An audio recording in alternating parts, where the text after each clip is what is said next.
Xin chào, lại là tôi, Ngốc của Kiến thức dạo đây, khép lại tập 9 với những kiến thức rất hay và thực tế về việc áp dụng công cụ OKR để đánh giá tiến độ làm việc của nhân sự của một tổ chức. Đến từ anh David Lê hay anh Phúc Lê, CEO của Link Power. Trước tập 9 thì Ngốc cũng đã chia sẻ hành trình của chính mình thông qua rất nhiều lần kinh doanh từ nhỏ đến vừa để rồi thất bại, như ở tập 4 của series Một điếu thuốc hay sau này là một hành trình. Ban đầu, Ngốc chỉ nghĩ là mình gặp vấn đề ở khâu nhân sự, khi có cố gắng đến bao nhiêu thì cũng không giữ được những nhân viên tinh nhuệ bên mình.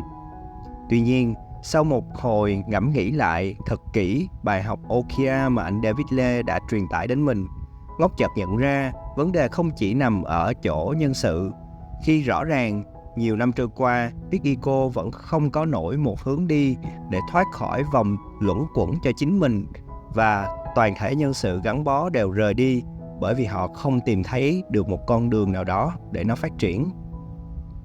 Bởi lẽ ngay từ đầu, mô hình kinh doanh của Big Eco đã không rõ ràng và thay đổi quá nhiều thứ, từ mua bán linh kiện cho đến agency quảng cáo, rồi sau cùng là affiliate marketing, và gặp thất bại rất lớn. Vì thế, Ngốc lại một lần nữa tiếp tục hành trình đi tìm những giải pháp thiết thực hơn bằng việc tìm ra những mô hình kinh doanh mới có thể áp dụng được cho Big Eco ở thời điểm hiện tại, và tập trung duy nhất vào một mô hình để nó có thể phát triển tốt nhất. Và giờ đây, Ngốc đã tìm ra được mô hình chiến lược ấy. Mô hình đó là gì? Bí mật mới hay. Tuy nhiên ở trong tập này thì Ngốc muốn giới thiệu đến quý anh chị và các bạn một trong những mô hình mà Ngốc có dịp tìm hiểu và cũng đang rất hot trong thời điểm hiện tại, đó là in ấn theo nhu cầu, Print on Demand, POD. Tập hôm nay sẽ không có khách mời, và Ngốc khuyến khích anh chị và các bạn hãy xem hết video để tìm hiểu trọn vẹn về mô hình này, cũng như một doanh nghiệp hiện tại đang nằm trong top server thế giới của mô hình này. Còn bây giờ, hãy chọn cho mình một góc yên tĩnh, đeo tai phone và lắng nghe cùng tôi, Ngốc, kiến thức dạo thôi nào. Đầu tiên, hãy cùng Ngốc tìm hiểu xem mô hình Print on Demand là gì nhé. Tưởng tượng xem nào, bạn là chủ của một local brand và bạn muốn cung cấp những cái sản phẩm do chính mình thiết kế đến tay người tiêu dùng cuối cùng. Lúc đó, bạn cần chuẩn bị những gì nào? Rất nhiều thứ chuẩn bị phải không? Tuy nhiên, Ngốc xin liệt kê sau đây 5 thứ quan trọng nhất mà bạn phải để tâm đến và chuẩn bị thật kỹ. Đó là: thứ nhất là nguyên vật liệu để làm nên những chiếc áo, chiếc quần hay là giày dép, những cái mẫu thời trang mà bạn muốn bán đến khách hàng cuối cùng.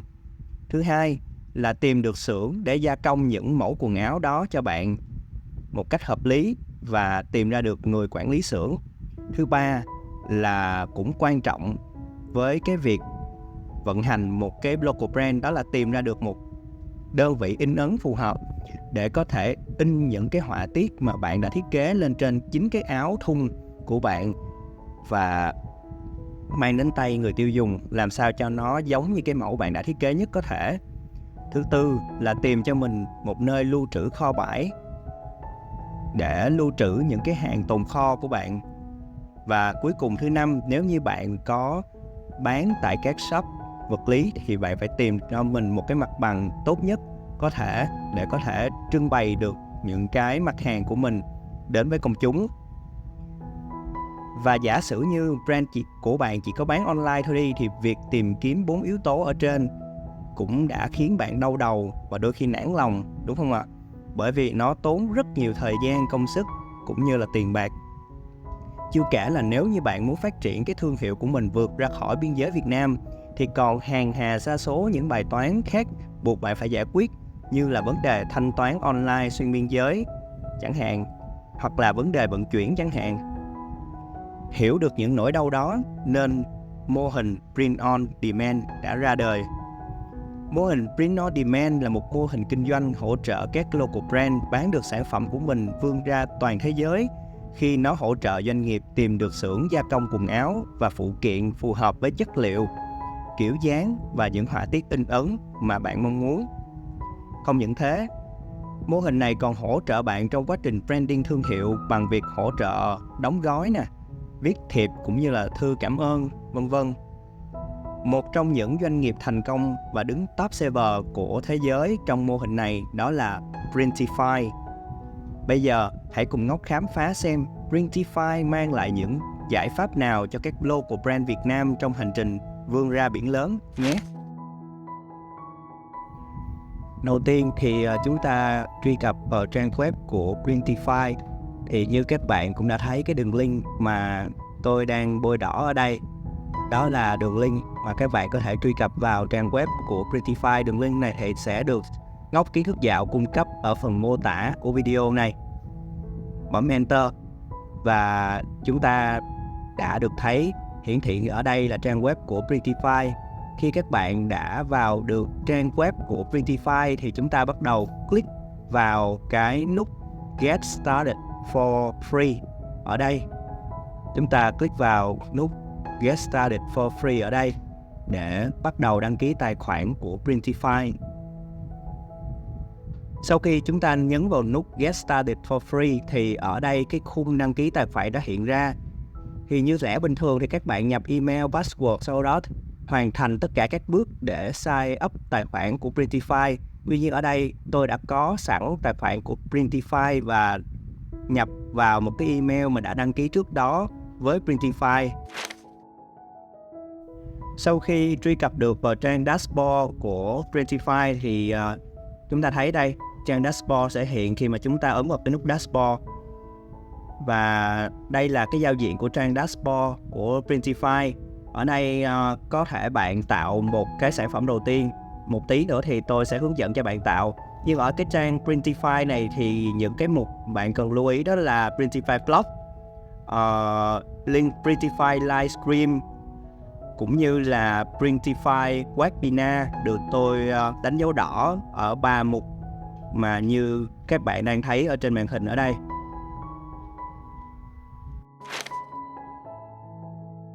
Rồi, đó là toàn bộ về trang dashboard của Printify. Chúng ta qua phần tiếp theo, đó là một catalog.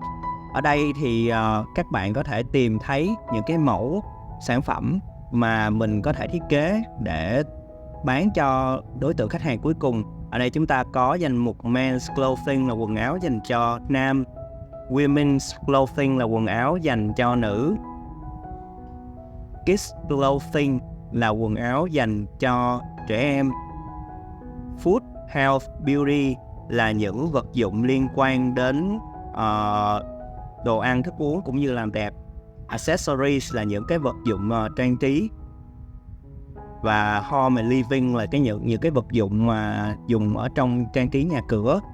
Ví dụ ở đây có poster nè, postcard hay là journal, notebook, có nghĩa là mấy cái giấy tờ hoặc là những cái poster treo tường đó.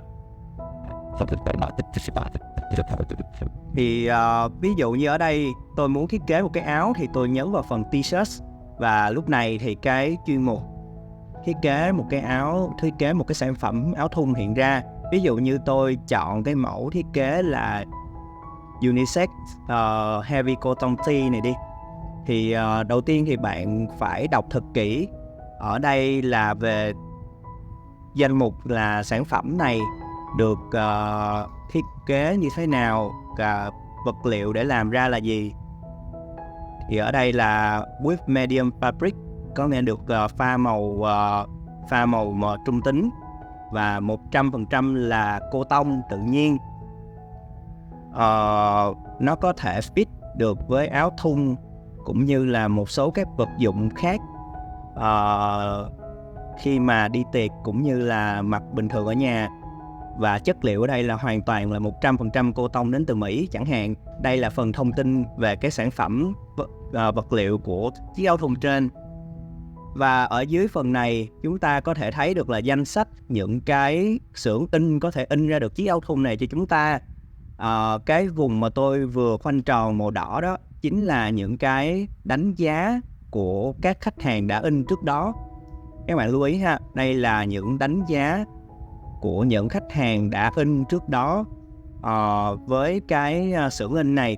Ví dụ như với cái xưởng in Monster Digital này thì Ở Việt Nam thì chúng ta thường đánh giá 5 sao, nhưng mà ở nước ngoài thì họ tính trên thang điểm 10 ha, và cái xưởng này được 9,4 điểm trên thang điểm 10 thì nó cũng thuộc dạng là rất tốt rồi. Tiếp theo thì không chỉ là dừng lại ở việc đánh giá không đâu, ở đây nó sẽ hiện ra là những cái thông tin phù hợp, ví dụ như giá in cho một sản phẩm. Thì ở đây cái sản phẩm này được in với giá là 9,77 đô. Tuy nhiên khi mà bạn sở hữu gói Printify Premium thì bạn có thể tiết kiệm được nhiều hơn. Bằng chứng là ở đây thì nếu có gói Printify Premium thì các bạn chỉ tốn khoảng 7,46 đô cho cái việc in ấn ra cái sản phẩm này mà thôi. Rồi chúng ta cùng lướt xuống xem là có bao nhiêu nhà cung cấp xưởng in. Rất nhiều ha, có cả bên Anh, bên Úc, bên Đức, bên Cộng hòa Séc, bên Hà Lan, vân vân, rất nhiều các xưởng in trên toàn thế giới. Và chúng ta có thể lựa chọn được một cái xưởng in phù hợp nhất cho sản phẩm của mình. Và đừng quên là ở phía bên phải chúng ta có những cái thông số về size quần áo cũng như màu sắc của quần áo đó. Và khi mà chúng ta bấm vào cái nút Start Designing tôi đang khoanh vùng ở đây, thì chúng ta sẽ hiện lên một cái dashboard để mà thiết kế cái mẫu áo đầu tiên. Có nghĩa là cái mẫu sản phẩm đầu tiên dành cho mình thì sau khi thiết kế xong một cái mẫu áo thì chúng ta có thể kiểm tra cái mẫu áo vừa thiết kế ở mục My Products. Thì đến cuối clip thì tôi sẽ hướng dẫn các bạn cái cách để thiết kế ra mẫu áo phù hợp và kiểm tra ở My Products như thế nào ha. Và chúng ta cũng có thể lập lệnh đặt hàng cái sản phẩm đó đến cho khách hàng của chúng ta. Nhưng mà ở đây có một cái mục rất quan trọng, đó là cái mục thiết lập wallet, hay còn gọi là thiết lập những cái phương thức thanh toán dành cho shop bán hàng này của chúng ta ha. Thì khi mà các bạn ấn vào wallet thì nó sẽ hiện ra cái mục payments ở đây ha. Ở đây Printify có kết nối với Google Pay, PayPal hay là Payoneer để mà có thể thuận lợi cho cái việc mà chuyển tiền xuyên biên giới quốc tế như hồi nãy mà tôi có đề cập ở trên đó. Thì các bạn có thể lựa chọn cho mình một cái phương thức thanh toán phù hợp nhất với cái shop của mình. Ví dụ các bạn có tài khoản Google Pay thì các bạn ấn vào Google Pay, và top up amount có nghĩa là cái chi phí tối thiểu để các bạn rút ra, ví dụ 25, 50, 100 đô tương đương với PayPal. Và tiếp theo đó là Payoneer. Thì những cái thao tác cũng tương tự như vậy. Các bạn chọn cái top up amount xong bấm continue để tiếp tục. Hoặc là nếu như các bạn không có các kênh thanh toán online đó thì các bạn cũng có thể nhập những cái thông số credit card cũng như debit card, Visa của mình vào để trở thành một cái phương thức thanh toán phù hợp ha. Ở đây thì khi mà nhấn vào Add Credit Card, Debit Card to your account thì các bạn cũng điền những cái thông số thẻ, địa chỉ thanh toán phù hợp.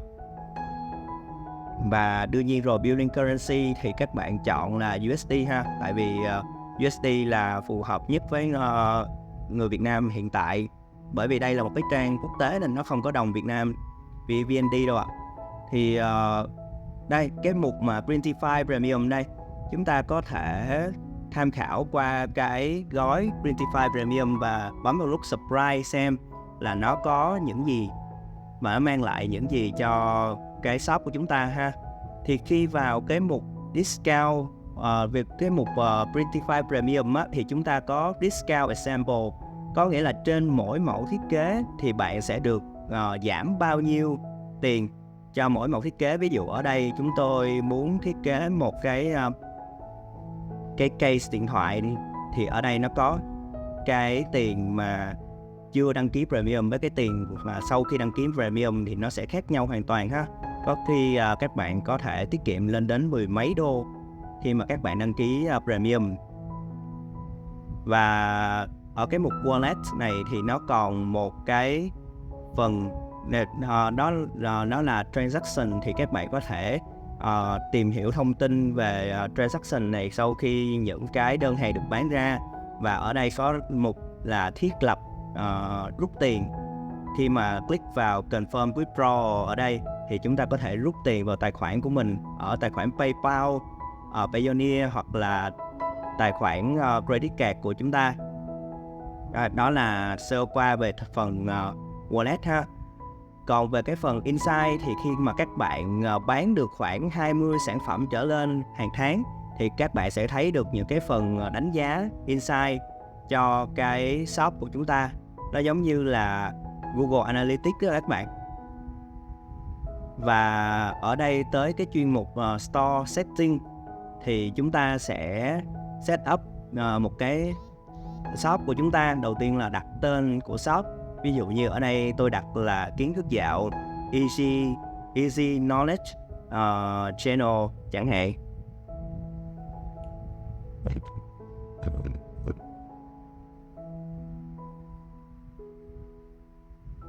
Chúng ta đặt tên cái shop của các bạn vô, ví dụ ABC chẳng hạn.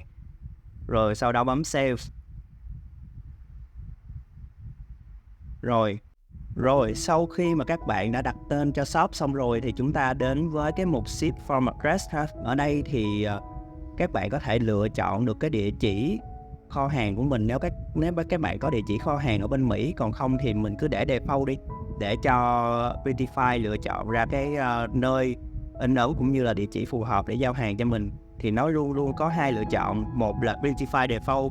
Thì Printify default này khi các bạn lựa chọn á, thì Printify sẽ lựa chọn ra một cái địa điểm in ấn cũng như là lưu trữ hàng hóa phù hợp nhất cho bạn. Còn nếu không các bạn có một cái kho hàng ở, ví dụ như kho hàng ở Mỹ đi, thì các bạn có thể ấn vào Custom Address ở đây và nhập vào thông tin địa chỉ kho hàng ở bên Mỹ mà các bạn đang sở hữu. Nhưng mà chúng ta nếu mà không có kho hàng bên Mỹ thì tốt nhất là chúng ta để là Printify default ha. Và các bạn save lại. Thì không những Printify có kho hàng ở Mỹ mà còn có kho hàng ở Anh Quốc ha, GP address hay là DE address là ở Đức ha. Rồi qua cái mục Order Setting đi, thì ở đây nó có cái mục Order Routing. Chúng ta cùng tham quan qua một tí xíu xem Order Routing này hoạt động như thế nào.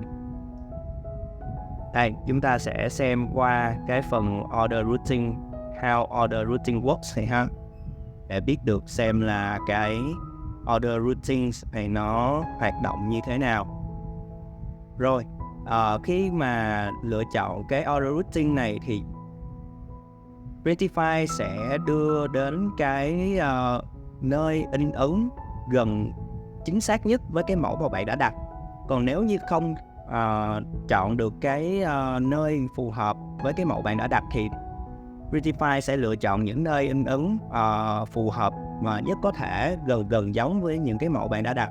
Còn nếu như không tìm ra được nữa luôn á, thì nó sẽ lập một cái lệnh on hold để mà chờ cho đợt tiếp theo và tìm ra được cái nơi in ấn sản phẩm phù hợp với bạn.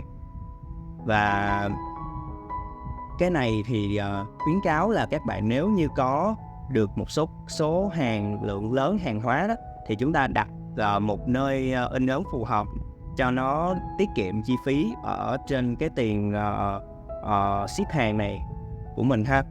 Thì nếu mà các bạn có một lượng lớn hàng hóa phù hợp á, thì các bạn nên sử dụng cái dịch vụ Order Routing này. Còn nếu như các bạn không có một lượng lớn hàng hóa thì các bạn nên order cái mặt hàng của mình bằng tay ha. Và khi mà các bạn muốn sử dụng Order Routing thì các bạn chỉ cần tích vào cái dấu Enable Order Routing ở đây. Và đây là cái phí mà bạn phải trả cho cái dịch vụ shipping này, Order Routing này, là đâu đó là tối đa khoảng $2 ha. Là lúc đó là bạn có thể chọn được sản phẩm chính xác nhất với những gì bạn đã thiết kế, hoặc là cái sản phẩm gần giống nhất với những gì bạn đã thiết kế ha. Rồi, còn nếu như bạn có một cái lượng hàng nhỏ đi thì bạn có thể chọn order bằng tay như trong cái mục order mà lát nữa tôi sẽ hướng dẫn các bạn. Rồi thì đây là Printify Connect ha, là bạn đăng ký gói Premium thì chúng ta sẽ được Connect và được giảm một số chi phí ha. Rồi ở đây cái mục mà tôi thấy là rất là thú vị của Printify, như tôi đã nói ở phần trên, đó là Printify có thể hỗ trợ được các bạn trong việc branding cái sản phẩm thương hiệu của các bạn ha, bằng việc là hỗ trợ các bạn một cái thiệp cảm ơn. Thiệp cảm ơn thì ở đây là cái thông số giá của nó, một cái tấm thiệp là $0,15 cho một sản phẩm. Nếu các bạn có cái gói Premium thì nó chỉ còn $0,10 thôi, và cái thiệp này các bạn có thể tùy ý thiết kế ha. Và đây là thông số của tấm thiệp đó, thì nó là kích thước là 6 x 4 cm, 15 x 15,2 x 10 cm, và nó nặng khoảng 150 đến 170 g. Thì khi mà ấn vào Start Designing thì đây là nơi để mà các bạn thiết kế tấm thiệp đó. Thì lát nữa chúng ta sẽ tìm hiểu về vấn đề thiết kế này. Và ở đây thì có cái phần thiết kế luôn cho bạn một cái thư cảm ơn dành cho khách hàng của mình. Thì cũng giống như thiệp cảm ơn thì nó tốn đâu đó tầm $0,15 cho một sản phẩm. Nhưng đối với gói Premium thì chúng ta chỉ tốn đâu đó tầm $0,10 cho một sản phẩm mà thôi. Và cái thông điệp cảm ơn này thì nó rộng 15 nhân có kích thước là 15,2 x 10 cm, nặng 150 đến 170 g ha. Và các bạn có thể edit template phù hợp. Khi các bạn nhấn vào thì các bạn có thể edit template phù hợp ở đây. Rồi, đó là toàn bộ những cái phần store setting mà Ngốc đã đi qua và hướng dẫn các bạn. Rồi, tiếp theo chúng ta đến với phần branding ha. Xem coi là ở đây cái mục branding chúng ta có gì nhé. Rồi chúng ta click vào phần branding ha. Thì ở đây chúng ta có branding and gift message. Trong đó nó có là packing insert. Thì cái phần này là cái phần đóng gói sản phẩm ha. Nó sẽ bao gồm một cái hộp cạc tông có kích thước là 15,2 x 10 ha. Và nó sẽ được tính phí là $0,15 cho mỗi sản phẩm, và $0,10 cho cái việc mà bạn đã đăng ký tài khoản Printify Premium ha. Thì nếu mà các bạn muốn set up package insert thì chúng ta click vào cái phần đó, set up package insert, và ở đây cái phần cái phần package insert nó sẽ hiện ra, và chúng ta bắt đầu thiết kế cái hộp đó, cái hộp mà đóng gói đó đến cho khách hàng của mình ha. Khi mà nhấn vào Start Designing ở đây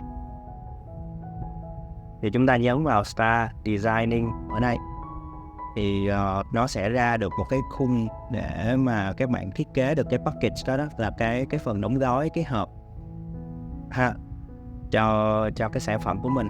Tiếp đến đó là cái phần mà next labels, có nghĩa là những cái nhận diện thương hiệu, có thể là logo của cái thương hiệu của bạn, hoặc là một cái thông điệp nào đó mà bạn muốn gửi đến cho khách hàng của mình ha. Thì nó có thể là personalize, có nghĩa là tên của khách hàng đó, vân vân. Thì ở đây thì Printify cũng có hỗ trợ các bạn thiết kế những cái nhận diện thương hiệu ở ngay trên cái cổ áo đó, và nó được thực hiện ở tất cả các sản phẩm của các sản phẩm áo của Printify ha. Thì đây là cái bảng danh mục cái phần cost, cái phần phí cộng thêm cho các sản phẩm thiết kế logo trên cổ áo ha. Đây, khi bạn click vào thì ở đây là cái bảng báo giá cho cái phần logo trên cổ áo đó ha. Thì các bạn kéo xuống và lựa chọn những cái mẫu phù hợp, và các bạn có thể xem được cái cái giá phù hợp cho từng cái sản phẩm mà các bạn thiết kế trước đó.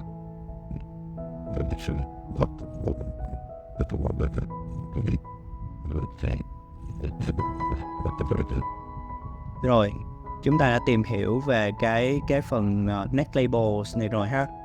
Thì các bạn nếu mà muốn thiết kế cái neck labels này đó thì các bạn ấn vào cái nút Browse Eligible Products ở đây.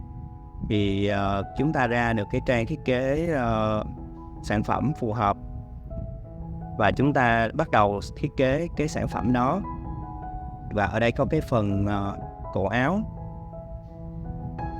Cái phần cổ áo thì các bạn chọn thiết kế cái cổ áo đó.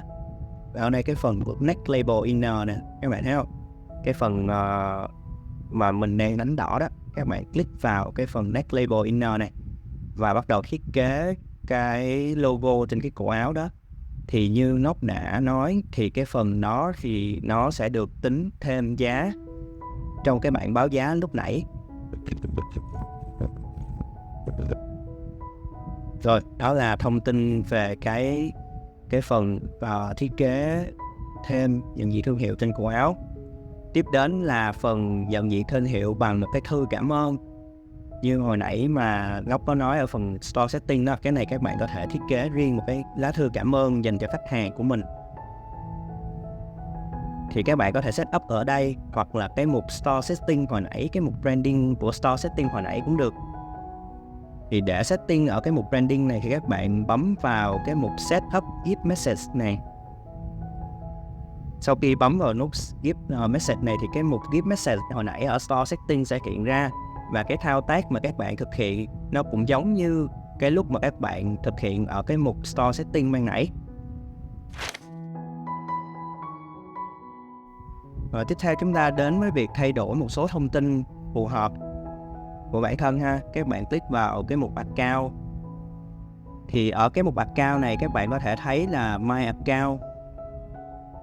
Ở cái mục Account này khi mà các bạn click vô thì chúng ta sẽ thấy được hiện ra là My Account, và cái mục mà các bạn cần lưu ý đây là cái mục Setting ha. Thì khi mà ấn vào cái mục Setting thì chúng ta có thể tính đầu tiên chúng ta có thể click vào cái đơn vị đo là kg, cm, vân vân, chứ không có tính theo pounds hay inch như cái đơn vị của bên Mỹ. Thứ hai là các bạn có thể chọn được time zone. Time zone có nghĩa là phù hợp với, ví dụ như giờ Việt Nam thì là GMT+7 và Hà Nội. Và chúng ta cũng có thể set up là cho gửi qua thư email của chúng ta khi mà product launch hoặc là update tutorials, có nghĩa là những cái cập nhật thêm về cái bài học ha, ở trên Printify này.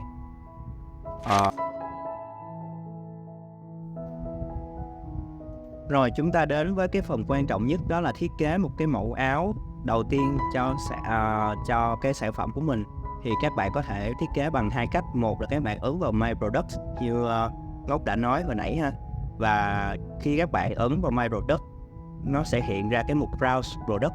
Và khi các bạn nhập vào cái mục Browse Product này thì các bạn có thể chọn cái thể loại thiết kế phù hợp. Như ở đây Ngốc muốn chọn thiết kế một cái áo thun t-shirt, và Ngốc chọn ra cho mình một cái màu áo thun phù hợp. Các bạn thấy quen không ạ? Đó là cái cách đầu tiên các bạn thiết kế bằng cái My Product. Còn mà không thì các bạn có thể thiết kế khi mà các bạn chọn một cái mục catalog hồi nãy mà Ngốc nói đó. Khi mà các bạn chọn một cái mục catalog mà nó hiện ra, ví dụ như các bạn muốn thiết kế một áo thun dành cho nam đi, thì các bạn ấn vào cái mục t-shirt và nó cũng hiện ra những cái mẫu áo thun dành cho nam, và các bạn chọn cái mẫu áo thun ưng ý nhất. Sau đó cũng là cái phần sản phẩm, thông tin sản phẩm hiện ra, thông tin các nhà in hiện ra, thì các bạn bắt đầu bấm Start Designing. Và sau khi bấm Start Designing thì các bạn bắt đầu vào cái khung thiết kế một cái áo thun cho chính mình. Các bạn có thể sử dụng hình ảnh AI. Các bạn click và kéo vào bên trong đây để có thể có được một cái bức ảnh ở mặt trước của cái áo ha. Cái này là front side, có nghĩa là mặt trước của cái áo. Chúng ta có thể preview sản phẩm thực tế sau khi thiết kế nó sẽ như thế nào. Ví dụ như chúng ta có thể chọn AI, mặt AI, hình AI mà Printify gửi sẵn, thì ở đây nó giới hạn chỉ được khoảng 15 đến 15 hình ảnh cho một ngày thôi.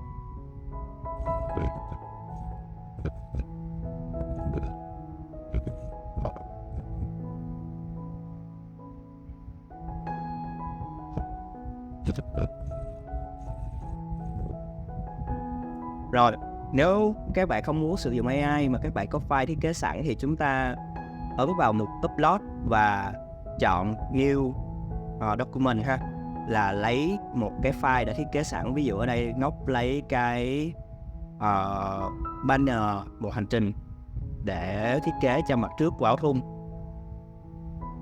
Rồi các bạn căn chỉnh cho phù hợp. Thì một cái phần căn chỉnh này thì nó cũng giống như chúng ta căn chỉnh một bức ảnh ở trên những cái phần thiết kế khác thôi, như Photoshop, như Canvas, như Canva, như Figma thôi, là các bạn căn chỉnh cái hình cho phù hợp với lại cái khung đã đặt ra. Và ở đây chúng ta cũng có thể nhập chữ cho cái sản phẩm của chúng ta ha. Ví dụ ở đây Ngọc nhập là kiến thức dạo channel. Rồi sau khi nhập chữ thì chúng ta cũng có thể căn chỉnh lại cái khung chữ cho phù hợp với cái khung hình ảnh mà Printify cung cấp cho chúng ta ha. Chúng ta kéo cái khung chữ lại cho nó có kích thước phù hợp thôi.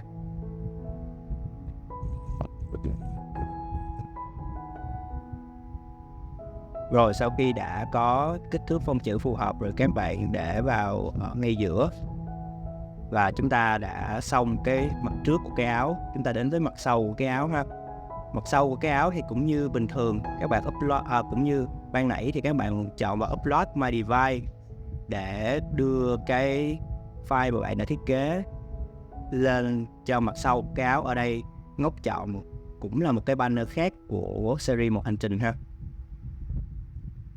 Rồi, đó là cái thiết kế mà Ngọc muốn cho mặt sau của cái áo của mình. Tiếp theo là sleeve left, có nghĩa là cầu vai áo bên trái.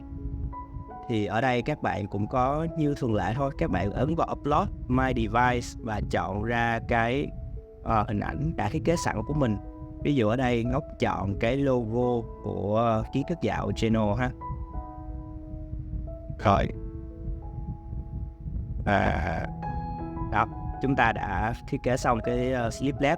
Và bên đây thành là sleeve right cũng như vậy. Các bạn cũng chọn Upload My Device và lựa chọn cái hình ảnh để thiết kế phù hợp ha. Thì ở đây là Ngọc cũng chọn luôn là một cái logo của kiến thức dạo channel mà nó nhỏ hơn. Còn bằng không các bạn không muốn lấy cái logo này bởi vì nó nhỏ, thì các bạn có thể bấm delete cái sản phẩm này đi. Và các bạn cũng có thể upload cái hình ảnh mới. Còn mà không, chúng ta vào My Library là những cái mục mà các bạn đã upload trước đó, nó sẽ hiện ra. Và các bạn chọn một cái mẫu phù hợp. Như ở đây là chọn một cái logo nó lớn hơn. Và cuối cùng như là Ngọc có nói hồi nãy là cái phần Next Label Inner này, có nghĩa là cái phần thiết kế bộ nhận diện đặc trưng cho cái mục cho cái phần cổ áo. Thì ở đây là ví dụ như các bạn có thể chọn những cái hình ảnh khác để đặt vô cái khung này. Và nó cũng được tính phí như hồi nãy Ngọc có trình bày. Thì sau khi đã thiết kế xong thì các bạn ấn vào mục Save Product ha. Các bạn ấn vào Save Product. Rồi các bạn ấn vào Save Product và chúng ta có một cái mẫu áo thun đầu tiên cho chính cái shop của mình ha. Rồi các bạn có thể bấm Continue Creating Product hoặc là Order Assemble. Order Assemble này có nghĩa là các bạn đặt một cái áo thành phẩm cho mình xem, cho bản thân mình xem trước khi mình bán ha. Nhưng mà thí dụ các bạn bấm vào Order Assemble đi, và cái sản phẩm của bạn đã hiện ra, và các bạn tiến hành các bước order. Như lúc nãy mình có hướng dẫn ở cái mục Orders ha.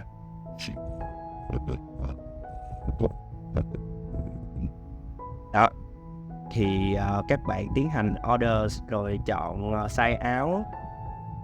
Đó, chọn size áo phù hợp. Rồi Rồi Express Delivery là chọn cái nhà phân phối, hoặc là Economic Shipping là chọn cái bên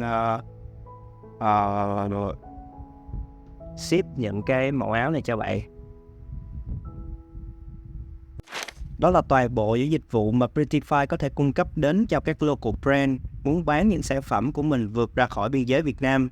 Nếu các bạn muốn đăng ký và trải nghiệm các dịch vụ của Prettyfy, hãy click vào đường link bên dưới phần mô tả và bình luận của video này. Và các local brand lưu ý, một điều hết sức quan trọng nữa đó là Prettyfy có hỗ trợ tích hợp shop trên các nền tảng thương mại điện tử quốc tế như là Amazon. Nếu các bạn quan tâm đến việc tích hợp Prettyfy với Amazon, hãy comment cho Ngốc biết để Ngốc có thể làm hướng dẫn video chi tiết nhất dành riêng cho các bạn ở những video tiếp theo. Đến nay thì cốc nước trên tay của bạn đã cạn chưa? Tôi xin phép nhấp một ngụm cuối và kết thúc phần giới thiệu mô hình kinh doanh rất mới phù hợp với các startup local brand là POD thông qua dịch vụ của một trong những ông lớn của mô hình này là Prettyfy. Hãy subscribe kênh YouTube Kiến Thức Dạo Channel để có thể nhận thêm các câu chuyện về kinh doanh, khởi nghiệp và cuộc sống cùng Ngốc Kiến Thức Dạo nhé. Còn bây giờ, xin chào và hẹn gặp lại trong các tập podcast Một Hành Trình trên kênh Kiến Thức Dạo Channel tiếp theo.